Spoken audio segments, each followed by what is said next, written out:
يا أيها الذين آمنوا قوا أنفسكم وأهليكم نارا.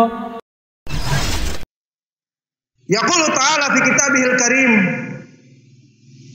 لا يعصون الله ما أمرهم ويفعلون ما يؤمرون. ويقول تعالى يسبح الليل والنهار la yafturun. Di dalam dua ayat ini barakallahu fikum, ketahuilah ya ibadallah bahwa Allah Azza wa Jal menciptakan makhluk dari para malaikah, yang mana para malaikah melaksanakan apa-apa yang Allah perintahkan atasnya tanpa melaksanakan kemaksiatan kepadanya.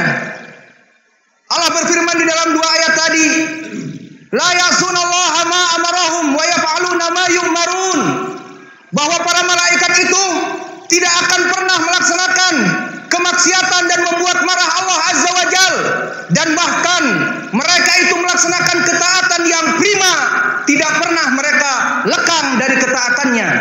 La ya'sunallaha ma amarahum, mereka tidak pernah melaksanakan kemaksiatan kepada Allah, wa ya'maluna ma yu'marun, dan mereka mengamalkan dari apa-apa yang diperintahkan oleh Allah Azza wa Jal atasnya.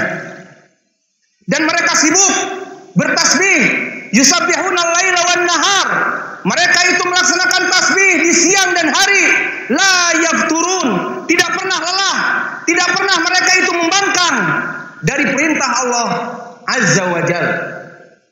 Maka para malaikat, makhluk-makhluk Allah yang Allah jadikan hanya khusus untuk taat kepadanya dan tidak bermaksiat atas perintahnya, namun walakin di antara mereka ada yang lebih takut kepada Allah dan ada yang lebih takut kepada api neraka daripada kita.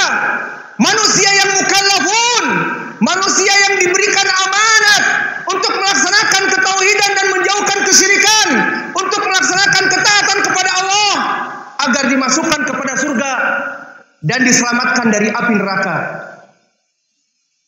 Maka telah datang di dalam hadis, datang dari dua sahabat. Datang hadis pertama dari Anas bin Malik dan hadis yang kedua dari Abdullah bin Umar. Maka datang dari Anas bin Malik diriwayatkan oleh Imam Ahmad, haddatsana Ismail bin Ayyash, haddatsana Umarah bin Ghaziyah, haddatsana Humaid bin Ubaid, haddatsana Thabit wa huwa al-Bunani atau Banani an Anas bin Malik. Berkata Rasulullah sallallahu alaihi wa ala alihi wasallam kepada Jibril, "Ya Jibril, ma ara yauman Mikail yadhaqqaq." Wahai Jibril, aku tidak pernah melihat suatu hari Mikail, malaikat yang taat kepada Allah, yang takut kepada Allah, tertawa dalam satu hari saja. Apa yang dikatakan oleh Jibril alaihi salam? La yadhaku Mikail mundu khuliqatin nar, la yadhaku Mikail mundu khuliqatin nar. Maka Mikail tidak akan pernah tertawa semenjak Allah menciptakan api neraka.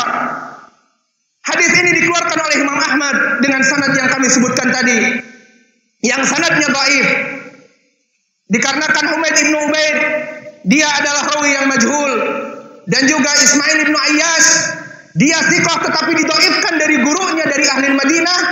Dan di sanad ini Umarah bin Ghaziyah al-Ansari dari ahli Madinah. Namun sanad ini dhaif dari Anas bin Malik, tetapi datang dari sanad yang kedua dari Abdullah bin Umar yang dikeluarkan oleh Ar-Ruyani di dalam musnadnya dari Mujahid dari Ibnu Umar dengan sanad yang sahih dan disahihkan oleh Al-Muhaddis Al-Albani rahimahullah.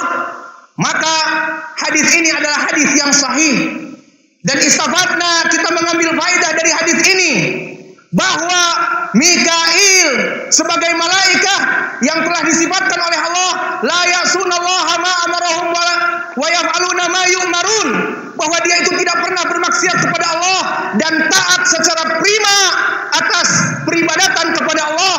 Yusabbihuna al-laila wan